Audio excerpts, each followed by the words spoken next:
تازہ ترین ویڈیوز کے لیے چینل کو سبسکرائب کر کے بیل آئیکن اور آل نوٹیفیکیشن پر کلک کریں تاکہ آپ کو ملے ہر اپڈیٹ سب سے پہلے۔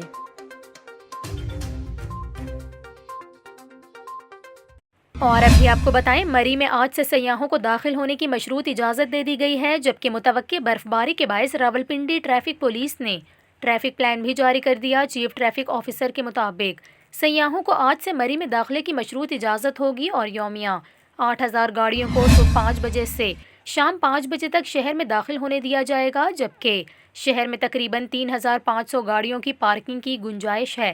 سی ٹی او کا یہ بھی کہنا ہے کہ مری جانے کی اجازت لائسنس ہولڈر ڈرائیورز کو ہی دی جائے گی۔ اس کے علاوہ ترجمان ٹریفک پولیس نے کہا کہ سیاح روڈ پر کھڑے ہو کر سیلفیاں بنانے سے گریز کریں۔ سی ٹی او نے احتیاط برتنے اور مری آتے وقت اپنی گاڑی کا فیول ٹینک فل رکھنے کی بھی ہدایت کی ہے۔ انہوں نے کہا کہ موسم کی شدت اور رش کی صورتحال کو مد نظر رکھتے ہوئے سفر کا انتخاب کریں۔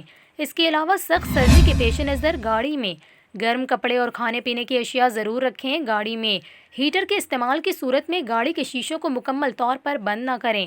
واضح رہے کہ محکمہ موسمیات نے مری میں برف باری کا امکان ظاہر کیا ہے، مگر یہ حالیہ برف باری جیسی نہیں ہوگی۔